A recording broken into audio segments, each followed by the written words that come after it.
Hey my friends, welcome back. In today's video I will show you for the first time on this channel how to do a Alla Prima painting. That means basically a painting without any underpainting. Just one sitting and we are done. So we start here with a set of brushes that I'm going to use. Basically a wide variety of brushes, as you can see. Soft ones. Then I start to oil out the surface here to make really sure that the paint is not drying too quick. I'm using these MDF plates here that suck in the color very, very strong. So I mix a set of colors, you can see here. Kinds of blue, variations of blue. Then I grab my larger brushes and start to apply the color on the top. I try to do it in a very flat way, so that we don't have any interference with the layer of color that is too thick.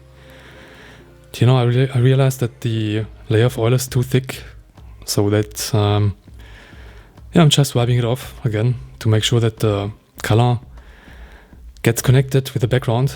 That really is a big problem.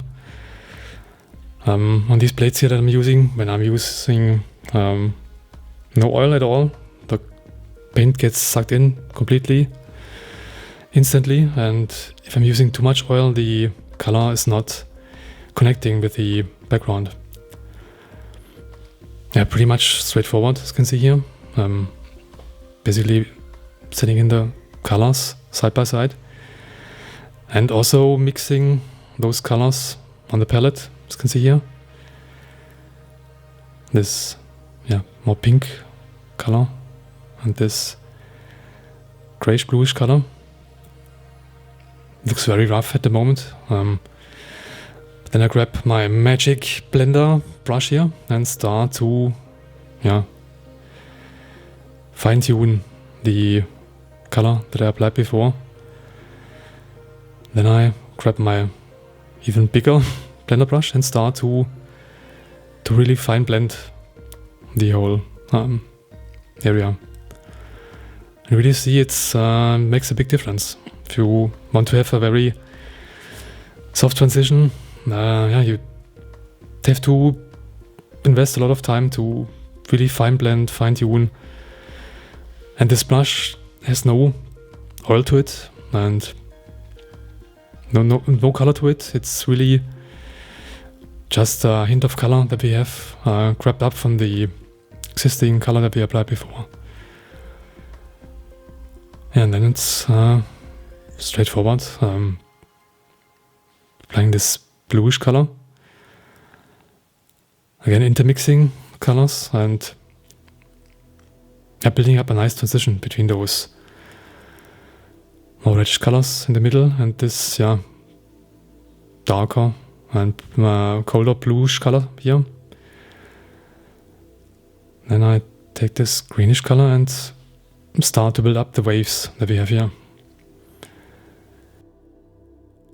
Perhaps you might like to see a bit more details on how to paint such a painting here or other paintings. Then you might perhaps like to join my Patreon, where we go over this whole process in detail between 3 and 7 hours each week for one new painting each week.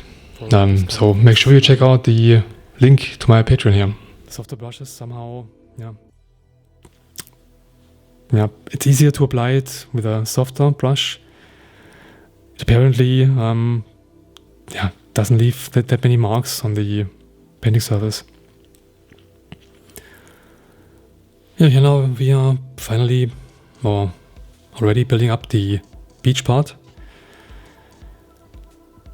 I'm already setting in those colors that are reflected from the wet beach parts here. We have this reddish one in the middle and the bit more bluish one, darker one on the outside. Then I grab a very fine brush and start to apply those fine little ripples of the nearly I mean, there is no real water on the beach, but we have those wetness that we have here, and this needs to be reflected. And here now comes a very important part, a border between the water and the beach part. And the waves cast a shadow, and that's what I apply here now with a very fine brush, and basically marking up those edges of the water, trying to do it in a very random way so that we have the water basically thinning out the more we step to the front. And of course we also need and want some more waves here in the foreground. And again, adding details here and there, some bits and pieces of other waves that dissolved here and there, and some white water. And adding just a ton of details.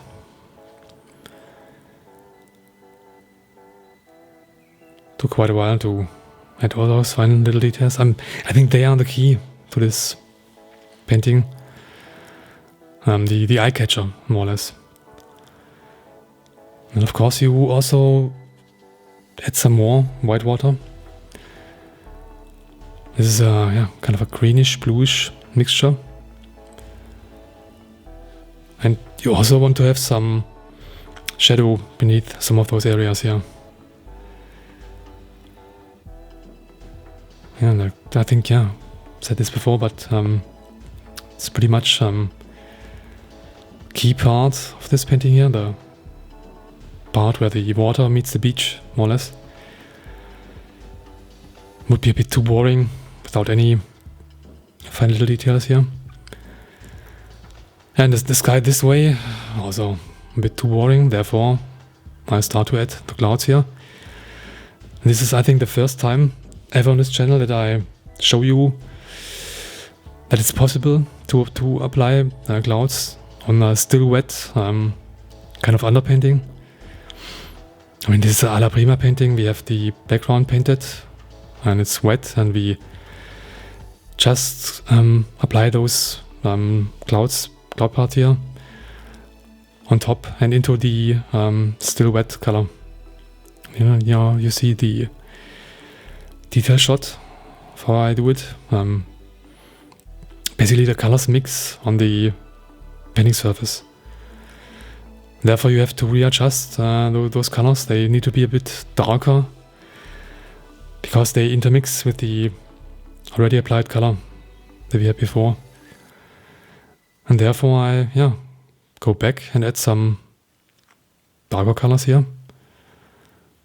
Add just some more volume to the clouds here and there,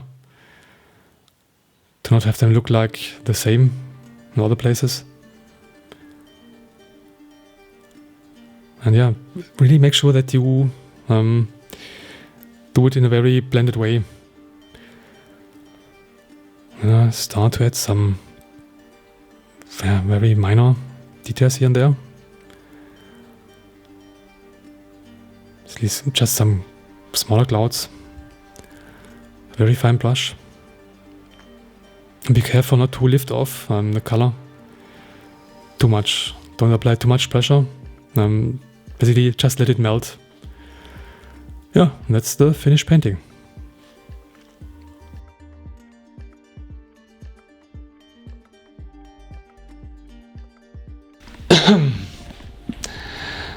That's about it for today.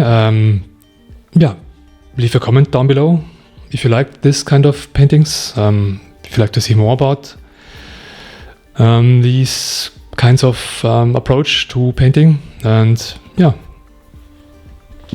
if you like to see more about painting, you might also like to check out one of these two videos here.